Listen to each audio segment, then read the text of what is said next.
दोस्तों SEBI security exchange board of India ने जो स्मॉल कैप फंड्स का स्ट्रेस टेस्ट लिया था उसका रिजल्ट आ गया है। तो बहुत सारे लोगों को इसका इंतजार था कि जो स्मॉल कैप कैटेगरी में जो हम पैसा इन्वेस्ट कर रहे हैं, Nippon India, Quant small cap, इन सब स्मॉल कैटेगरी के जो फंड्स में हम इन्वेस्ट कर रहे हैं, तो उनका जो स्ट्रेस टेस्ट हुआ सेबी द्वारा, आखिर उसका रिजल्ट क्या आया।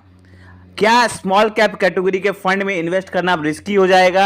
आखिर रिजल्ट में क्या बताया गया सेबी द्वारा, या जो फंड हाउस है, जो Nippon India small cap, Quant small cap, इन सब ने क्या आंसर दिया, क्या जवाब दिया सेबी को। ठीक है, तो इसके ऊपर एक रिजल्ट आया है, इसका पूरा रिजल्ट आ गया है। तो आज हम आपको डिटेल में बताएंगे कि सेबी ने क्या कहा, म्यूचुअल फंड हाउस ने उसके जवाब में क्या कहा, और इन दोनों का रिजल्ट क्या आया। इन सब को हम डिस्कस करेंगे पूरे डिटेल से, और आपको यह भी बताएंगे कि आपको स्मॉल कैप कैटेगरी के फंड में इन्वेस्ट करने से डरना चाहिए या नहीं डरना चाहिए, आपको क्या करना चाहिए। अगर आप इन्वेस्टेड है तो आपको क्या करना चाहिए, अगर आप प्लानिंग टू इन्वेस्ट कर रहे हैं स्मॉल कैप कैटेगरी में तो आपको क्या करना चाहिए। सब कुछ इस वीडियो में बात करेंगे, A to Z। आपका सारा कंफ्यूजन दूर हो जाएगा। इस सेबी द्वारा स्ट्रेस टेस्ट में जो भी हुआ है, सारा कंफ्यूजन आपका दूर हो जाएगा। तो वीडियो के लास्ट तक बने रहें। तो सबसे पहले हम बात करते हैं कि आखिर ये सेबी का स्ट्रेस टेस्ट क्यों कराया गया। सेबी ने क्यों कराया स्मॉल कैप फंड्स का स्ट्रेस टेस्ट। जैसा कि हमने पहले के वीडियो में बात की थी, आपको पहले भी बताया था कि स्मॉल कैप और मिड कैप कैटेगरी में बहुत ज्यादा पैसा इन्वेस्ट हुआ था, बहुत ज्यादा पैसा इनफ्लो हुआ था, जो कि लार्ज कैप कैटेगरी के फंड से ज्यादा पैसा स्मॉल कैप कैटेगरी के फंड्स में इन्वेस्ट हो गया था। इन्वेस्टर ने ज्यादा भरोसा दिखाया था स्मॉल कैप कैटेगरी के फंड में पिछले साल।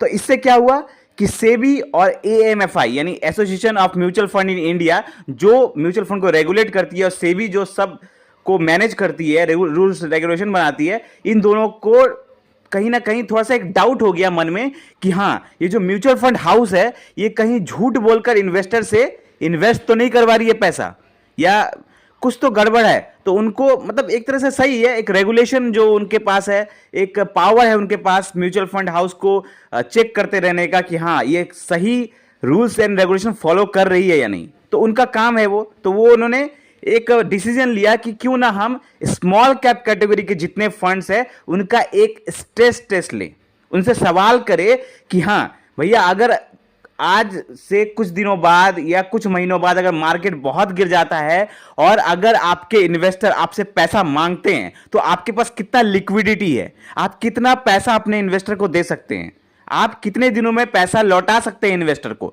ऐसा सवाल पूछा सबसे। ठीक है, तो सबसे पहले जो मैं बता दूं सबसे पहले मैं बताऊंगा, जब ये मीटिंग हुआ था 11 बजे, कल की बात है, 11 बजे कल जब इस मीटिंग हुआ था, तो सबसे पहले क्वेंट स्मॉल कैप की हम बात करेंगे, उसके बाद हम दूसरे फंड की तरफ जाएंगे। तो क्वेंट स्मॉल कैप में बहुत सारे लोगों ने इन्वेस्ट किया है, बहुत सारे लोगों ने क्वेंट स्मॉल कैप फंड में पैसा इन्वेस्ट किया है SIP के रूप में। तो उसमें उनसे पूछा गया कि अगर आपसे इन्वेस्टर क्वेंट स्मॉल कैप, अगर उनका AUM साइज आप देखेंगे तो 17,000 करोड़ के आसपास इनका AUM साइज है, इतने लोग, इतना सारा पैसा इसमें इन्वेस्ट हुआ है। ठीक है, तो उनसे पूछा गया कि अगर आपसे सारे के सारे पैसे एक बार में अगर आपके इन्वेस्टर रिडीम कर लेते हैं तो आप पैसे कैसे देंगे।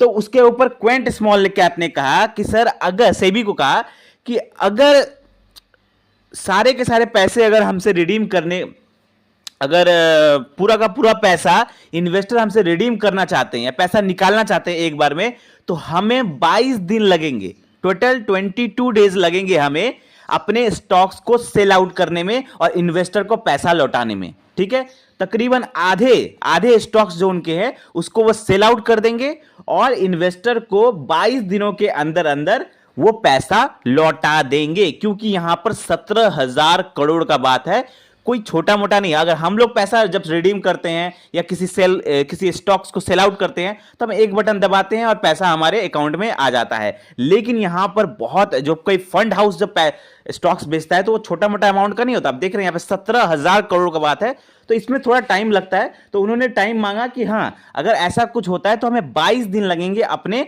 आधे स्टॉक्स को बेचने में। अब उनके स्टॉक्स क्या क्या है देखिए आप। उन्होंने पैसा इन्वेस्ट किया है टोटल तकरीबन 97 कंपनीज में जब आप किसी फंड का होल्डिंग्स देखते हैं तो वो होल्डिंग्स ही उनका एक्चुअली वो उन स्टॉक्स में वो बाई करके रखे हुए जो पैसा अपना इन्वेस्ट करके रखे हैं, तो उन्होंने कहा कि उन्हें तकरीबन 22 दिन लगेंगे टोटल पैसा अपना सेल आउट करके अपने इन्वेस्टर को देने में। तो उन्होंने ऐसा कहा, ठीक है।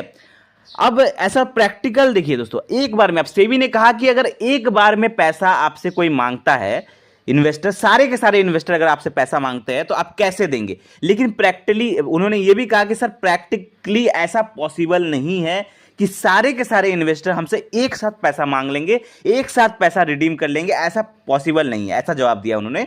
चलिए अब दूसरे फंड की तरफ चलते हैं, हम इसका कंक्लूजन भी बताएंगे कि आपको क्या करना चाहिए थोड़े वीडियो के लास्ट में। पहले हम दूसरे फंड की भी बात कर लेते हैं। दूसरा जो फंड है बहुत पॉपुलर है वो है निप्पॉन इंडिया स्मॉल कैप।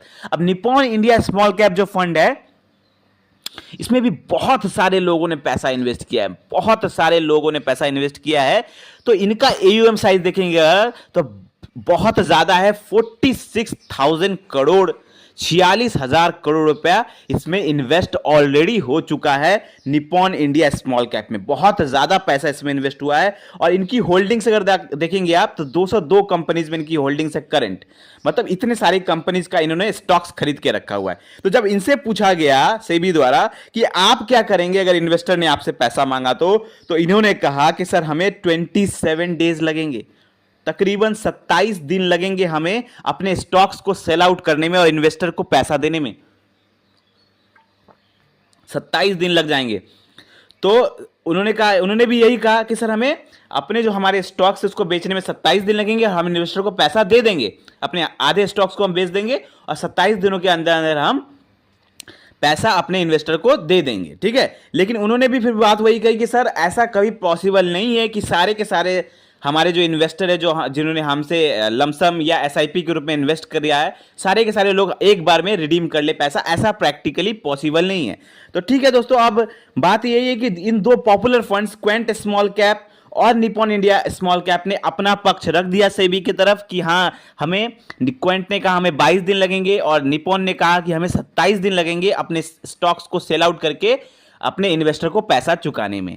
लेकिन अब इसका कंक्लूजन क्या है, आप लोगों को क्या चीज करनी चाहिए। अब मैं एक चीज बता दूं आपको कि जो ऐसा सिचुएशन है ना कि जो स्ट्रेस टेस्ट लिया गया है सेबी द्वारा, ये हर बार एक तरह का रूल्स एंड रेगुलेशन है जो सेबी लेती है, सेबी एक कंडक्ट करती है ताकि जो स्मॉल कैप जो फंड्स है उनमें कोई मतलब कोई प्रॉब्लम ना हो या आगे जाके कोई गड़बड़ ना हो। तो इसलिए इसमें कोई डरने का बात नहीं। अगर आप देखा जाए कि एक बार में कभी भी पैसा किसी भी फंड में, आज तक म्यूचुअल फंड की हिस्ट्री में कभी ऐसा नहीं हुआ कि पूरा का पूरा पैसा एक बार में या एटलीस्ट आधा पैसा भी एक बार में इन्वेस्टर ने रिडीम कर लिया हो। यहां तक कि आपने देखा होगा जब कोरोना का टाइम आया था, कोरोना का टाइम पे लोगों के हाथ में पैसा नहीं था बिल्कुल भी, लोगों ने एसआईपी बंद कर दिया, लोगों ने अपना लमसम इन्वेस्ट करना बंद कर दिया, लोगों के पास पैसा नहीं था अपना घर चलाने को, फिर भी लोगों ने, इतने सारा प्रॉब्लम आया था, फिर भी आप जब डाटा उठा के देखेंगे ना तो म्यूचुअल, चाहे वो स्मॉल कैप फंड का हो या मिड कैप फंड का हो या लार्ज कैप फंड का हो,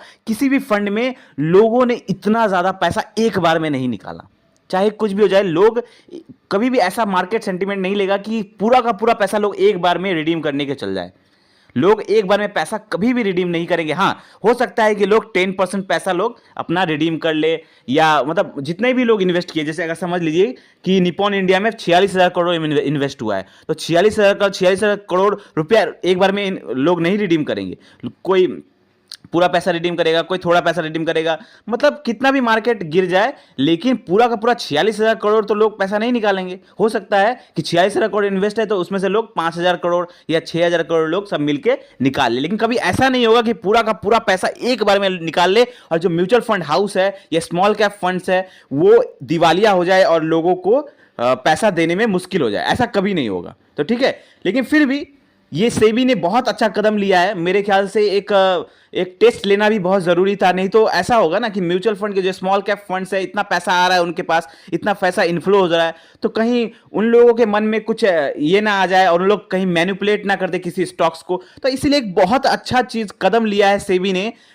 ऐसा बीच बीच में टेस्ट लेते रहना चाहिए ताकि वो जो फंड्स है उनको भी मन में डर बना रहे कि हाँ हमारे ऊपर कोई है, कोई संस्था है जो रेगुलेट करती है और इन्वेस्टर के पैसों को देखरेख करती है। तो एक बहुत जरूरी कदम मेरे ख्याल से लिया गया, लेकिन इससे इन्वेस्टर को डरने की कोई जरूरत नहीं है। आप जैसे जो इन्वेस्टर है, जो एसआईपी करते हैं स्मॉल कैप में या किसी फंड में, अगर आप लमसम भी करते हैं तो आपको डरने की जरूरत नहीं है। आप लॉन्ग टर्म में आप इन्वेस्ट करे जाए, ये शोर शराबा सेबी द्वारा, एमएफआई द्वारा या किसी और न्यूज द्वारा फैलते रहेगा, लेकिन अगर आप लॉन्ग टर्म इन्वेस्टर हैं तो आपको डरने की कोई जरूरत नहीं है। आप आराम से इन्वेस्ट करें और इसमें लॉन्ग टर्म में पैसा बनाएं, कोई टेंशन लेने की जरूरत नहीं है। आराम से लॉन्ग टर्म इन्वेस्टर बने और आपको जरूर अच्छा रिटर्न मिलेगा, अच्छा पैसा आपको ये फंड्स बना के देंगे। बस आपको लॉन्ग टर्म इन्वेस्ट रखना है, ज्यादा डरने की जरूरत नहीं है। तो आई होप आपको ये पूरा स्ट्रेस टेस्ट का जो ये न्यूज फैला था, इसका पूरा डाउट क्लियर हो गया होगा। अगर किसी, हमने 2 फंड्स का डाटा बताया, अगर आपको किसी और फंड का भी डाटा जानना है तो आप हमें कमेंट कर सकते हैं वीडियो में, हम उसका भी डाटा आपको बता देंगे। और कोई डाउट अभी भी लग रहा है मन में तो कमेंट करिए। वीडियो अच्छा लगा तो लाइक करें और ऐसी ही जबरदस्त वीडियो पाने के लिए हमारे चैनल को सब्सक्राइब करें। धन्यवाद।